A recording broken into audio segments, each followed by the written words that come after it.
Hello, my name is Katerina Vaporidi and this presentation is about optimizing patient-ventilator interactions. These are my conflicts of interest.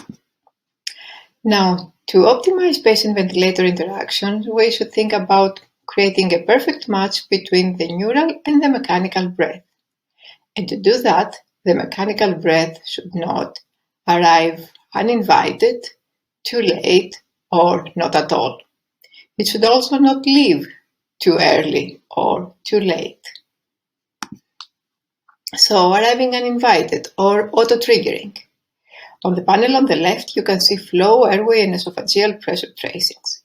Notice that the second breath is triggered only by cardiac oscillations and there is no effort present. Auto-triggering can be caused by water in the circuit, which is solved usually by placing correctly the humidifier. It can be caused by strong cardiac oscillations, in which case increasing the triggering threshold would be a solution, and it can be caused by hiccups. Now, hiccups cause a very large decrease in pleural pressure and cannot be managed by modifying the triggering threshold. They should be managed, we should address the problem of the hiccups either by draining gastric residuals or through medication. Arriving late or triggering delay. Triggering delay is defined as the time between the initiation of the patient effort, the blue arrow on the left, and the initiation of the pressurization phase of the ventilator, the next arrow on the right. This is a characteristic of the ventilator, and modern ventilators have triggering delays in the area of about 100 milliseconds. Longer delays, such as the one shown here, can be observed in patients with weak effort or when the ventilator or the circuit malfunctions. And not arriving at all, or ineffective efforts. You can see an example of ineffective efforts on the tracing on the upper right corner, all ineffective efforts highlighted with blue. When a patient effort does not trigger the ventilator-delivered breath, we have an ineffective effort, and this can be caused by an insensitive triggering threshold. This is the least likely cause and the easiest fix because we can increase trigger sensitivity.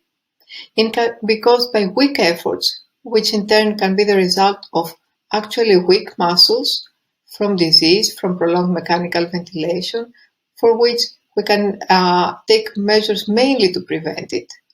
But importantly, weak efforts can be the result of low respiratory drive, and this is a result of excessive assist or excessive sedation, in which case decreasing assist is likely to resolve the problem. Intrinsic PEEP is another common cause of ineffective effort, and it can again result from excessive assist and can be corrected with decreasing assist and application of external PEEP. Apart from the triggering phase, the matching of the mechanical and the neural breath has to also involve the duration of the breath, and so we will focus on the timing of the breath. And we look closely at the determinants of the mechanical inspiratory time. In assist volume or pressure control modes, the time is set by the user. In pressure support, it is determined by multiple factors, which include the level of pressure support, the cycling of criteria, the respiratory system mechanics, and the muscle pressure profile. In proportional modes of assist, the muscle pressure profile of the patient determines the mechanical inspiratory time, and because experiments have shown that inspiratory time, even in healthy conditions, varies significantly, proportional modes have been shown to match better the mechanical with the neural timing of the breath. Pressure support is more commonly used, so let's take a closer look at how we can modulate the inspiratory time in pressure support. What we set on the ventilator is the percent of peak flow, at which point the expiratory valve opens. Now, the actual value of the peak flow depends on the pressure we set as assist, the pressure generated by the patient, the muscle pressure, which we cannot measure or affect, and the mechanical properties of the respiratory system. So the worse the mechanics, the lowest the peak flow, and the more rapid the decline, so more rapidly it will reach the threshold that we have set for the opening of the expiratory valve. So, when the neural inspiratory time is greater than the mechanical one, the neural shown in orange in tracing here, we have premature cycling off. This usually occurs with strong and prolonged efforts, so it's often associated with high respiratory drive. It is also more likely to occur when the time constant of the respiratory system is low, so patients with low respiratory system compliance.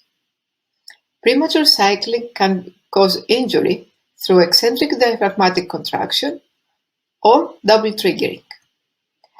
To fix this problem, we can consider increasing the mechanical inspiratory time by setting the cycling off to a lower percent of peak flow. We can consider increasing assist to match the patient demands, but this has to be done cautiously because patients with very high demands may overcome the protective effects of the control of breathing system and require minute ventilation that is injurious. So it's important in such patients to manage high drive, and if we cannot resolve the causes of high drive, we may need to decrease drive by sedation. The opposite, a neural inspiratory time that is shorter than the mechanical, again the neural shown in orange here, causes delayed cycling off. Notice the shape of flow waveform that becomes from curved to a linear decay, like a passive ventilation, at the point where the neural breath ceases. This type of asynchrony is often associated with weak efforts or low drive. It is also caused by a long time constant of the respiratory system, so it's more commonly observed in patients with high resistance. It is important that in patients with high resistance, it can be observed even in the presence of normal effort, so it's not pathognomonic of low effort. Yet, when efforts are weak, it can promote diaphragmatic disuse atrophy. To resolve this problem, what we can do is decrease the mechanical inspiratory time by setting the cycling off at a higher percent of peak flow. See if the assist can be decreased, and it often can, and manage conditions promoting low drive, such as excessive sedation or metabolic alkalosis. Matching the neural and the mechanical inspiratory time, or the timing of the breath, is not the only target of optimization of patient-ventilator interaction. We also need to think about optimizing the level of assist. We have several tasks that include correcting blood gases, unloading the respiratory muscles, and matching the patient demands. But we have to do so while at the same time avoiding excessive lung stress and diaphragm disuse atrophy. And how to do that? To avoid injurious high efforts and excessive lung stress, the tools that we have in terms of monitoring include the physical examination of the patient that we should never neglect. Patient with high drive, we can see expiratory muscle contraction or nasal flaring, for example. We have to look at the ventilator waveforms for asynchronies, like premature cycling, or again, signs of expiratory muscle contraction in the expiratory flow waveform. We can look at indices of high effort, such as P01 or swings of esophageal pressure, and indices of high lung stress, like driving pressure. And if we find those in terms of management, what we can do is again address the cause, which is the high drive, try to correct metabolic acidosis, pain, delirium if present, and if not, we may need to resort to sedation. But we also need to optimize lung compliance with PIP titration. To monitor effort, the tools that are more easily applicable at the bedside is the P01, the pressure against an occluded airway in the first 100 milliseconds, or the swings of the esophageal pressure if we place an esophageal catheter. These studies shown on the right here have shown that these thresholds for P01 of 1.3 to 4 for esophageal swings from 7 to 18 can predict that effort is within a target range, not too high, not too low, with some reasonable accuracy. As for driving pressure, the most widely applicable index of excessive lung stress, driving pressure is measured in passive conditions, so it's a challenge with assisted ventilation because the patient is not passive. And we need to remember that although we can measure it in a pressure support mode, the presence of a plateau in the during the inspiratory hold does not guarantee the absence of expiratory muscle contraction.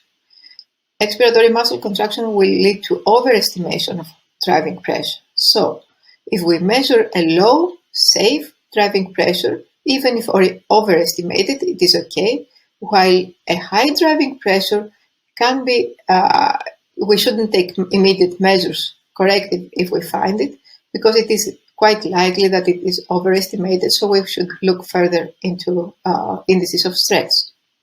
Now, proportional assist makes automated and inspiratory occlusions that are of more brief duration and at the end of neural inspiration, so are much less likely to be contaminated from expiratory muscle activity. But it's not only high, it's very important to avoid low effort and excessive assist. What else do we have here? In terms of monitoring, it's more challenging because the patient who is comfortable breathing at a normal effort does not look any different than the patient who is over-assisted. Waveforms can be indicative of excessive assist if we see ineffective efforts, for example. And we can measure esophageal pressure swings at P01 again, as I showed you before. The management, on the other hand, is easier because more often than not, the solution is to decrease assist. We also need to address conditions affecting low drive, such as metabolic alkalosis and excessive sedation, but often the cause is a CO2 that is lower than the brain demands, and that can be resolved by decreasing assist. Finally, we need to remember the problem of periodic breathing that can result from excessive assist. The apneic threshold is the value of PCO2 below which we stop breathing when we are asleep or sedated. With mechanical ventilation with high assist, we can make our patient have a PCO2 level that is near or below the apneic threshold and thus promote periodic breathing. In this tracing here on the right, which we performed for a different cause, we were surprised to see that this patient had developed periodic breathing. Notice the light blue triangle on the bottom and how the esophageal pressure progressively decreases from an initial value of about 4 to below 1 centimeter of water. Then the patient develops an apnea that lasts about 12 seconds that we missed because auto-triggering occurred at this point. See how this pattern is repeated? So patients with high assist are also at risk of developing periodic breathing. And these are my take-home messages. To optimize the patient-ventilator interaction, look at the patient, look at the ventilator, and do that often. Asynchronous can be identified on the ventilator waveforms without esophageal pressure tracings. And what we need to do is take a close look at the flow and pressure waveform. You can see on the top panel here the ineffective effort, the premature cycling in the middle, and the delayed cycling at the bottom. Patients with high drive and high effort are usually more easy to identify at the bedside. Again, physical examination and inspection of the flow waveforms is critical. These patients are at risk of lung injury, so if we cannot manage the cause, sedation may be the only solution. But patients with low drive and low effort are at risk for prolonged mechanical ventilation. These patients are more difficult to recognize because they look comfortable and we think they are happy, but they can be over-assisted and they can develop ineffective efforts, weak muscles, or periodic breathing, which adversely affect patient outcome. So it's important to look at our patients and look often both the patient and the ventilator. Thank you for your attention.